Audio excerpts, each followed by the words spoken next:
My son looked me straight in the eye in the $3.1 million home I gave him and said, "You're worthless." I didn't argue or cry. I just smiled, the way women do when they've already decided what comes next. The very next morning, a certified letter arrived at his office with my signature on it. That was the moment he realized silence can speak louder than any scream. Before I begin the story, tell me, where are you listening from today? I arrived just before sunset, the air thick with that savanna kind of humidity that sticks to your blouse, no matter how slow you walk. The brick path leading up to the house I once owned glowed orange under the porch lanterns. I paused at the iron gate, my gate once, and noticed the new brass plaque, the Van Haverford residence. Her name came first, mine. The one that used to mean something sat there like an afterthought. I ran my fingers over the metal. Cold, hard, and clean, just like the way they'd rewritten the story. I carried a pound cake wrapped in foil, because my mama always said, "You don't step into someone's home empty-handed, even if that home used to be yours." The valet nodded politely and took the keys to my old Buick. Inside, air conditioning cut through my shawl like a blade. The foyer smelled of lemon polish and new money. Callista greeted me with that influencer smile, wide and hollow. "Eudora, you made it." "Traffic wasn't too bad," I smiled back. Didn't give it the chance. The house looked like a magazine, hydrangeas in tall glass vases, candles that smelled of linen and something expensive. I spotted a coffee table book I'd bought years ago, now used as decoration. Devin brushed past, all pressed shirt and confidence. "Hey, Mom, bar's in the back." His hand rested on another guest's shoulder like he was selling them something. On my way down the hall, I glanced where my wedding portrait once hung. Nothing but paint now. No trace of Malcolm or the years we built together. Just a wall pretending it never had a history. Remove the photos, I thought. Remove the story. A young caterer stopped me. "Excuse me, ma'am, deliveries go around the back?" I smiled softly. "I'm a guest, but thank you for asking." She blinked, unsure, and hurried off. The guests shimmered with that polite southern charm that hides competition underneath every compliment. I heard phrases like content calendar, engagement metrics, brand collab, the new gospel of self-promotion. I set my cake down in the kitchen. Another server whispered, "You want me to hide this so it's not on camera?" I said. "Sweetheart, cake doesn't shame anyone." Then came the twist of the night. Callista lifted her phone, voice sweet as syrup. "Live, y'all, our new $3.1 million dream, every inch curated." She twirled the camera around, showing off the marble countertops I chose 5 years ago. "We wanted a clean slate, just us." Just us. Devin appeared beside her, smiling for the live stream. "We're making it ours," he said. I watched them frame my copper pot, a gift from Malcolm, as a planter for some fern. The comments on her phone flashed. Power couple. Goals. I took a long breath and straightened a coaster. It was the last thing of mine still sitting right side up. "Your boy's really building a legacy," one of Devin's coworkers told me.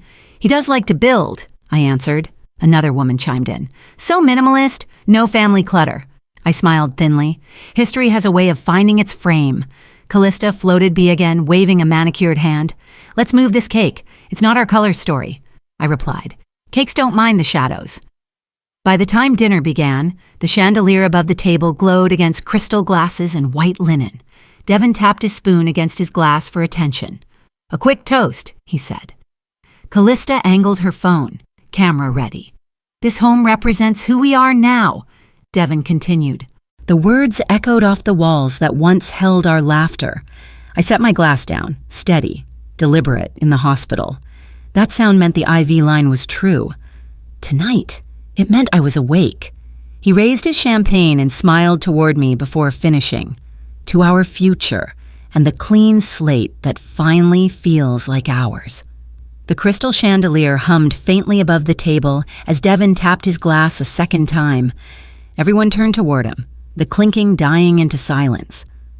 I kept one hand on the tablecloth, breathing slow, just like I'd tell a nervous patient before surgery. In for 4, out for 6. His voice filled the room with the rhythm of someone who loved an audience. He thanked his partners, praised Callista for her vision, and said the word new beginnings twice. Like a sermon, she adjusted her phone for the live stream, whispering, "Audio's good." When the servers came around, one leaned close and said, "Yes, ma'am." I smiled. "Thank you, baby." My plate sat nearest the kitchen door. Every few minutes, it swung open with a quiet thud, brushing the back of my chair. My place card had just my first name, while everyone else's read full titles, Dr. and Mrs., Mr. and Mrs., small ink. Loud message. The table had no head tonight. Devin and Callista sat in the middle, the equal circle she loved to talk about online. Still, I could tell where the edges were. My chair was one of them. Callista leaned toward me. "Let's keep family talk off the mic, okay?" I nodded. "Wouldn't want to ruin your angle. A young associate beside me asked. "So how do you know the couple?" I smiled. "I've known the groom since before he could walk." The poor boy blinked, unsure if I was joking. Dinner moved like a slow storm. One guest praised the clean, modern look. Another said, "It finally reflects who Devin is. No clutter, no heaviness." My eyes flicked to the blank wall where our wedding portrait once hung. "Sugar's on the table, grandma style," I murmured, and someone laughed. It wasn't a joke.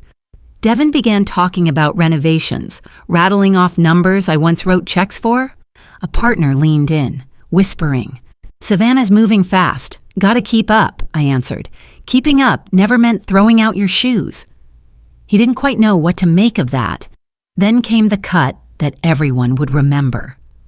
Devin raised his glass again. "To legacy. What we build now that we're not weighed down." His eyes met mine. Just for a heartbeat. One of his colleagues smiled. "Your mother must be proud." Devin laughed lightly. "She enjoys the house, eats well, doesn't contribute much anymore." The room went still. Even the chandelier seemed to hold its breath. Callista's camera faltered, then steadied. Someone tried to laugh. Devin pushed on, tone casual, voice louder. "I mean, Mom's retired, just here, worthless to the household, in the practical sense." Every fork froze midair. I didn't move, didn't blink. Decades in trauma wards had trained that out of me. My hand lay flat on the tablecloth. Well, child, I thought, if I'm worthless. This meal was cooked by a ghost. But I said nothing, Callista chirped. "He's teasing," a guest chuckled too hard, too fast. Conversation stumbled back to life. People forced new topics, holidays, real estate, insurance. One woman across from me said, "My mother lives with us, we keep her busy." I asked, "Busy or useful?" She looked down at her water glass. Devin avoided my eyes. Callista smiled like a news anchor. A partner murmured, "He's under pressure, I told him softly. "Pressure shows the seams." He didn't understand, but I wasn't talking to him. I was filing it all away, word for word. When dessert came, Callista asked for a group photo. "For the wall," she said, pointing to the blank where my portrait once hung. I smiled. "I'm better behind the camera." The kitchen door bumped me again. I adjusted my shawl, let it fall across the chair instead of my shoulders. That small act, mine, not theirs. Devin called for one last toast. The chandelier light caught the rim of his glass, bright as confession. "Mom," he began. The room leaned forward, waiting for a clean ending. They didn't know this was the last time I'd ever let them seat me by the kitchen door. I folded my napkin the way I used to fold surgical gauze. Neat. No waste. No rush. The sound in that room still hummed with champagne and shallow laughter. Devin was holding court, gesturing with his glass like a man proud of his reflection. I waited until his voice drowned out everything else. Then I rose quietly, touched the back of my chair, and straightened my shawl. That one small gesture said what I wouldn't. A server leaned in, whispering. "Do you need an umbrella, ma'am?" I told her. "I brought my own, baby. Always do." Callista's camera tilted away, her smile too quick. "We'll catch up later," she said. "Maybe," I replied, knowing we wouldn't. The poor chair was thick with that Georgia mix, wet leaves, rain just thinking about falling. The brass plate by the gate gleamed in the porch light. Van Haverford. I brushed the letter V with my fingertip. The metal was cool, almost smug. I I remembered how many overtime shifts it took to buy that gate. Somewhere inside, laughter broke through the walls like radio static, high and careless. Worthless to the household, I repeated to myself, pressing the phrase into memory like a stamp. Then I opened my umbrella and stepped off the porch. Leaving quietly is still leaving. The wipers moved like a heartbeat. Steady. Pause. Steady. Rain started to fall as I turned onto Victory Drive. Streetlights reflected on the road like a row of stitches. The billboard by the gas station read, "Estate Planning Simplified." I almost laughed. "I already simplified it, Malcolm," I said into the empty car. "You'd be proud." The radio stayed off. I let the rain do the talking. I passed the hospital where I'd spent half my life. I gave it a small nod in the dark. "We both know about long nights," I whispered. "At the river cottage." I hung my shawl on the hook and set my keys in the glass dish. The umbrella leaned against the door, dripping quietly. Those little routines are what tell your body it's safe again. I turned on the kettle. 1 whistle. Not 2, just the way Malcolm liked it. I opened the drawer where the manila folders lived. Tax receipts, home repairs, property deeds. My initials ELH sat firm on every page. That's what ownership looks like, not a brass nameplate. The phone rang once. Then Etta picked up. "You home safe?" she asked. "I am." "What happened?" "None," she said softly. "A public fooling," I told her. "He called me worthless." Silence on the line. Then, "People perform when they're being watched. Don't let a lens write the story." "I won't," I said. "I'm writing it myself." She sighed. "You still got Clarence Boone's number?" "I do. And the paperwork." We didn't say more. Women like us don't talk in threats. We talk in actions. Later, in the bathroom mirror, I checked my face the way I used to check a patient's pupils. Steady, reactive, still mine. The light buzzed overhead. A scar on my knuckle caught the glare. "You're not broken," I told the woman, staring back. "You're awake." Before bed, I stacked everything on the counter, invoices, deed copy, a flash drive labeled renovation. I added a small notepad, witness names, quotes, timestamps. Then I placed the pound cake beside it. The smell of sugar and rain filled the room. I set my alarm for 7:30 a.m., thumb hovering over Clarence Boone's name in my contacts. "Never shout, file," I said out loud this time. The rain softened to a whisper, like it understood. I slipped the papers into my purse and turned off the lamp. I didn't call that night. Some evidence needs to sleep before it wakes the world. I woke before the alarm. Habit. Not worry. The house was quiet except for the soft tick of the kitchen clock. I boiled water, set out my folders, and cleared a corner of the table, my workspace. My command post, no tears, no replaying that dinner, just paper first, voices later. I spread the documents in neat rows, tax receipts, escrow statements, esthas, contractor invoices, the chandelier layaway proof, every date circled, every check number underlined. Then I took a photo of the Van Haverford gate plaque, the one gleaming like stolen credit, and saved it with a timestamp. Before leaving, I texted Etta. "Paper first?" Her reply came back quick. Thumbs up and a prayer emoji. That woman speaks fluent faith. Clarence Boone's office sat across from the courthouse, old brick and polished brass. I got there early, 11:05 for an 11:15 appointment. Habit again. The waiting area smelled like lemon polish and quiet money. His receptionist smiled, called me Miss Haverford, not dear. That alone told me I was in the right place. Clarence met me at the door himself. "You okay?" he asked. Not "how are you?" which leaves room for pity. I liked that. I handed over my copies, never originals, and told him everything from the seating slate to the worthless toast. I didn't decorate it. Nurses don't dramatize charts, we just record what was seen, said and done when he reached the deed. His brow lifted. "Now this," he said, tapping a paragraph Malcolm had insisted on years ago. "This clause changes everything." He turned the page toward me. "You hold a life estate, Mrs. Haverford. They can redecorate, refinance, even rename the mailbox, but they can't touch ownership while you're alive. You are the controlling interest." I sat back, feeling something between a laugh and a sigh climb my chest. "So, I'm not a guest in my own house." He smiled. "No, ma'am. You're the roof." He laid out my options. file a statutory notice to vacate, freeze refinancing, or simply wait and observe. Do you want confrontation or clean paper? He asked. Clean paper, I said, always. He nodded, scribbling notes. Then we file, not fight. By lunch, the clouds had lifted, and Bay Street shimmered under leftover rain. I sat outside a cafe with chicken salad and unsweet tea. Across the way, a couple argued about hurricane insurance. Savannah life rolled on, like it always does. I texted Etta again. He found the clause Malcolm left. Her reply? That man never missed a stitch. I took a photo of my own hands, steady, brown, unshaking. Proof of composure. I told myself, I'd wait, no sudden moves, not yet. Then my phone buzzed with a voicemail from an unknown number. I saved it, unopened. That kind of message needs quiet around it. By mid-afternoon, I met Noreen Cole behind St. John's Church. She climbed into my car with eyes sharp from secrets. I heard talk, she said, voice low. They're planning to refinance. Said you're too old to track signatures. Callista told someone. We'll have the title clean by spring. My hands tightened on the steering wheel. You sure? She nodded. I recorded part of it while clearing the dishes. She handed me a flash drive, her fingers trembling. Keep my name out of it. Always, I said. Truth deserves protection. That evening, I was back in Clarence's office. He listened to the recording, jaw firming. We'll add this to your file, he said. He typed fast, precise. Every keystroke sounded like justice lining up.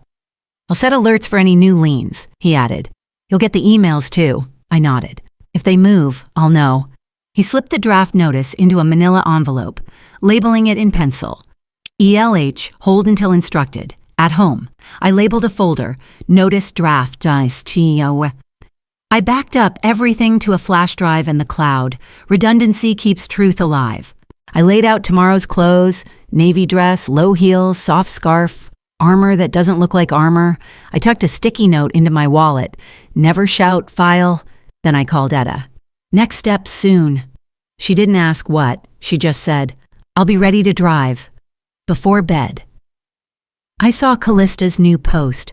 Legacy dinner, blessed and grateful. I screenshotted it, time-stamped, filed. The river outside shimmered under the moon, breathing slow. I matched its rhythm, 4 in, 6 out. The manila envelope waited by the door. Tomorrow, I thought. Paper will move before any voice does. I told myself I was only stopping by to drop off a set of keys I never truly surrendered. The front lawn looked like a magazine spread, fresh hydrangeas, chairs stacked neatly for staging, rugs rolled tight like someone trying to erase personality and call it minimal. I rang the bell. Noreen opened the door, eyes flicking to a lighting rig inside. She whispered, They're filming today. I smiled just enough. I won't be long, baby. Inside, I heard the sharp clap of a slate board. Take one. Action. Vanity had a sound, and it echoed through rooms I paid for. Callista stood in the foyer, wearing white linen like it came with righteousness. A camera followed her as she told the crew, This is the Van Legacy home. Everything you see, we built ourselves. The director nodded, counting seconds of sincerity. I stayed quiet, counting lies. Devin guided a cameraman through the dining room, saying, All new fixtures. My eyes lifted to the chandelier we'd bought on layaway. I remembered the balance payment. Clarence had the receipt. A stylist filled my mother's copper pot with artificial orchids. I memorized her face. You can repaint walls, but not history. Callista looked right at the camera and said, We wanted a home that feels like us. I stood beneath the light that still felt like mine. I walked toward the mantel and tilted a frame back into alignment. 2 degrees of silent correction. A brand rep nearby chirped, We'll caption this, A New Generation Builds Their Dream, I said softly. Dreams come true faster when someone else already poured the foundation. She blinked, unsure if she should laugh. Devin muttered, Mom, please don't complicate things. I smiled. Baby, I spent my life simplifying emergencies. Callista turned to the crew, voice brittle under sweetness. We're live in 10. I nodded. Then you'll want your facts straight. My voice stayed calm. But even calm can burn when truth hides in plain sight. On the porch, I called Etta. Her voice came warm and level. Tell me, she said. I gave her nouns. Brand shoot. Lies, my chandelier under someone else's spotlight. She breathed slow. Let them post their version. You post the paper, they took your house, not your worth. I looked back through the door at that chandelier trembling from the AC. Documentation runs the show, I said, then run it. She answered. And stand where the light's best. Truth photographs well. That line stayed with me. I hung up with peace that didn't feel soft, just focused. In the pantry, Noreen waited. They're finalizing a brand deal, she whispered. She showed me a tablet, folder labeled Van Legacy Deliverables. Inside were captions, sponsor notes, false ownership claims. I didn't touch the screen, I just read names, dates, numbers. You safe? I asked. They don't know, I told you, she said. I slipped her a folded note, coffee money. Take breaks. She smiled like a woman remembering she had a name. Devin found me near the stairs. Mom, if you're upset, don't do this here. I met his eyes. I'm not upset, I'm documenting. Callista crossed her arms. We can set boundaries about access, I said evenly. You'll want to set boundaries with your captions. Some papers don't like fiction. Devin frowned. Is that a threat? No, sweetheart, I said. It's a reminder. Accuracy keeps folks out of courtrooms. The director shouted, Positions! And everyone rushed back to pretending. I turned toward the door, pressing my fingers against the brass nameplate, cool metal, my name missing, but my claim intact. From my car, I photographed the crew vans, the permits on dashboards, the shot list stuck to a clipboard. Every truth needs a timestamp. I texted Clarence one line. Ready to move paper, his reply came fast. Office 9 a.m., certified first. As I pulled away, the hydrangeas bobbed in the heat like women gossiping before a storm. I rested the manila envelope template on my passenger seat. Tomorrow, I thought. Vanity will meet its paper trail, and the paper always wins. I reached Clarence Boone's office 5 minutes early. He opened the door himself, jacket already off, sleeves rolled. You ready? He asked. I was born ready to document, I said. He laid the certified notice on the table. 2 envelopes, 2 routes, one for the firm, one for the house. The life estate clause gleamed in the middle like a signature from Malcolm himself. Clarence pointed with his pen. This is the clause that keeps them from pretending you're a guest. I nodded, slow and steady. Good, I said. Let's make it official. I signed each page with the same calm hand I used to sign discharge charts. No flourish, just truth in ink. Once it's stamped, Clarence said, it's louder than any speech. I smiled. That's the point. The postal clerk at the downtown branch wore a blue scarf patterned with cardinals. She slid the certified form across and said, Fill here, honey. I wrote Devin March Haverford, full name, full suite number. I paid, kept my receipt, photographed the tracking label, underlined the number in my notebook. Return receipt? She asked. Yes, ma'am, I said. I want the green card back in my hand. I added a second envelope to the house address. No hesitation, no shaking hand. A woman behind me juggled a stroller and a stack of bills. We exchanged that tired but capable smile women past 60 give each other. Walking out, I whispered to myself, paper before voices, always. By 10:41, Clarence's paralegal emailed, delivered, intake timestamp confirmed. I didn't linger outside their building like a spy. I went home, brewed tea, logged the delivery in my ledger. Revenge shouldn't look like gloating. It should look like record keeping. At 11:22, my phone lit up. Devin, I let it ring. Then voicemail. Mom, call me. What is this? His voice sounded like someone who just met consequence. I didn't replay it twice. I filed it under proof of receipt. He texted again. You're evicting me from your life? I wrote but didn't send. No, from my deed, instead. I poured more tea and watched the steam rise. Not 10 minutes later, Noreen texted. She's crying in the office. Brand pulled the deal. A dinner clip had leaked. Devin's voice saying worthless circled the internet like a curse he'd said too easily. The brand's PR rep used phrases like reputation risk, brand safety clause, and content pause. Callista snapped. The house is our brand, I said softly to the air. That's the problem. I logged the time, the company, the reason. Paper keeps score cleaner than emotion. Etta called around noon. You breathing okay? She asked. In for 4, out for 6. I answered. She chuckled. You taught me that. I told her the letter landed. The brand collapsed, and Devin sounded lost. Don't let their noise write your chapter, she said. Your pen's the only one with ink. I looked at my desk, the county stamp, the ledger, the neat handwriting that had carried families through crises, my pen and the recorder's seal. I said, then file on, sister, she told me, voice proud as prayer, that afternoon. Clarence forwarded an email, by mistake, apparently from Devin's law partner. We need to discuss this situation immediately. It said, I didn't respond, I flagged it, logged it, left it alone. Another number called, maybe a blogger or reporter. I declined. Truth doesn't need interviews, it needs timestamps. Devin texted one last time. Mom, don't do this to me, I replied. Comply with notice. We'll talk after. The send button clicked like a lock turning, near sunset. The river out my window went gold. USPS pinged again. Household notice out for delivery. I placed the green return receipt envelope by my keys. That slot once held Malcolm's hospital pager, my nursing badge, and every important proof of life since. I wrote one sentence on a sticky note and pressed it to the window frame. Silence is not absence. It is authorship. My phone buzzed. Calendar invite. Emergency family meeting, 7 p.m. I tapped maybe and turned the lamp off. The paper would speak first. The morning began with my phone shaking across the nightstand like it wanted to escape the truth inside it. Missed calls from Devin, 2 emails from his firm. I brewed a cup of strong tea before I opened anything. Hot water steadies a cold heart. The first subject line read, request for immediate meeting. The second, administrative leave pending review, conduct unbecoming. I didn't gasp or curse. I flagged them, logged the timestamps in my ledger, and folded the quiet around me like armor.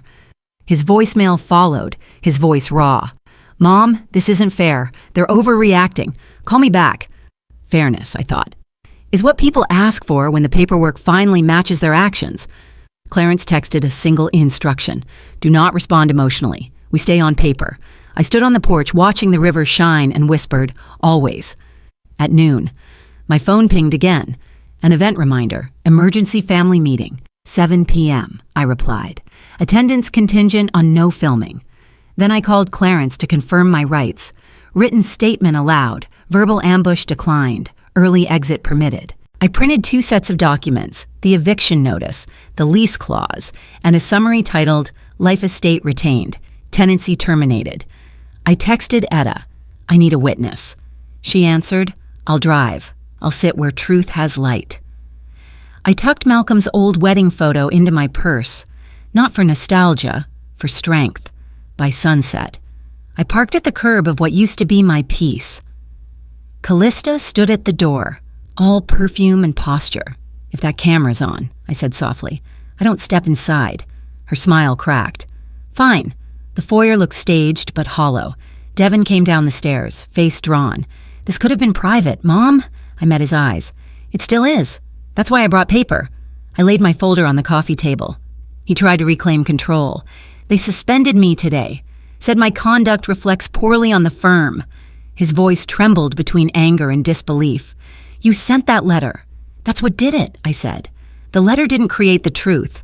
Son, it revealed it. Callista's tone sliced in. You're ruining our next brand deal. I answered evenly.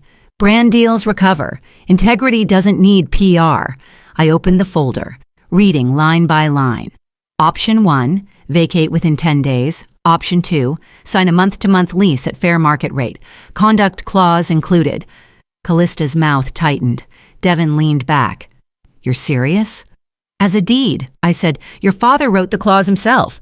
She scoffed, until I slid a copy with Malcolm's initials toward her. Silence landed heavy when she finally spoke. Her voice cracked like glass. We can make this ugly online. I smiled, not unkindly. Baby. Posts fade by morning. Paper stays till probate. Devin whispered, You're evicting your own son. I looked at him and said, I'm evicting a behavior, not blood. Etta sat quietly by the window, hands folded. She didn't need to speak. The room already understood her presence was witness, not support. Devin sighed, scribbled his initials on the acknowledgement line Clarence had prepared. Callista hesitated, then followed. I gathered the documents, placed them back into my purse, and thanked them for the water. Manners cost nothing, even at war. On my way out, I paused by the brass plaque on the gate. "Keep the shine," I murmured. "I'll keep the deed." The air felt lighter, like truth had finally exhaled. Back home. I scanned the signed receipt, sent copies to Clarence, and placed the green return card where my keys rest. The river outside my window turned the color of forgiveness. I whispered to Malcolm's photo. I kept it clean. Love. Paper first. Then my phone blinked. Electrician? 9 a.m. Locksmith? 12 p.m. Tomorrow. The house would speak my language again. I arrived 5 minutes early. The way old habits train you to respect time and paperwork alike. The electrician was already unloading his ladder. I handed him a copy of the chandelier invoice, ownership spelled out in neat lines from 5 years ago. The locksmith texted that he'd be there by noon, inside. The air felt lighter than it had in months. I brewed tea in their kitchen, still mine in the ways that mattered, and watched steam rise against the window's pale morning light. Clarence had said, "We'll file by 3:30, and I intended to give him nothing late, nothing sloppy. The electrician worked carefully, each crystal prism catching the light as it came down. I wrapped them in the butcher paper I'd brought, labeling every bundle twice. Hospitals taught me that order saves lives. Today, it saved legacy. I took photos before and after, logged them with time and date. The ceiling looked bare now, honest. Truth doesn't need glitter, I murmured. The receipt went into my folder marked Inheritance Preserved, not posted by 11. Devin and Callista arrived. He carried 2 banker's boxes. She wore sunglasses indoors, face tight as old paint. I kept my voice even. "You have until noon tomorrow, no filming. Sign the inventory when you finish." Devin nodded, Callista didn't. Noreen Cole came too, quiet and steady, wrapping glassware like it might bruise. I made her a sandwich and left it by the sink. Callista muttered. "This is cruel," I said. "No, it's a boundary. Cruelty was at dinner." Near noon, they sealed their boxes. Devin's signature trembled across the inventory line. Callista raised her phone halfway, then lowered it when I met her eyes. "We'll be in touch," Devin said. "When you have a plan," I answered. They walked down the path without looking back. The movers followed, hydrangeas bending in the sun as if relieved. I stood at the threshold, my threshold, and didn't wave. Silence signed what words could not. By 3. I met Clarence at the recorder's office. He carried a manila folder and a look of quiet satisfaction. The clerk stamped the memorandum of possession with a heavy thunk, final as a closing heartbeat. "Trust or lease?" Clarence asked. "Trust," I said. "Legacy deserves structure." He placed the plaque order for the front gate. Haverford, no flourish, just truth. When he shook my hand, it was firm and equal. Outside, downtown smelled of rain-washed brick and second chances. Back home, I sat at the kitchen table and wrote to Malcolm. "We did it clean. Love. Paper first." I listed what we saved, the chandelier, the deed, the name, and what we released, the need for thanks. I folded the letter behind his photo, laying 1 crystal prism beside it. "You chose me to finish things," I said softly. "I did." The house answered with a settling creak, like an old friend shifting its shoulders. That evening, Etta came with greens and cornbread. I roasted chicken and poured sweet tea for her, unsweet for me. We ate slowly, without hurry or apology. I told her about the trust, about funding a nursing scholarship with the chandeliers sale. The guest room, I said, would house 1 student each year, rent-free, chores included, supper on Sundays. "That's a house with a purpose," she said. "Not a set." I smiled. "Exactly." When dishes were done, I showed her 1 more envelope, Devin's copy of the lease offer with a note. "Sunday dinner always open. If you come without a camera?" Etta read it and nodded. "A boundary with a doorknob," she said. "Opens from your side." At dusk, I hung the new plaque by my cottage steps. Haverford. Plain and proud. My phone buzzed. A text from Devin. "I'm sorry." I didn't reply. I saved it under today's date and blew out the candle on my table. Quiet doesn't mean empty.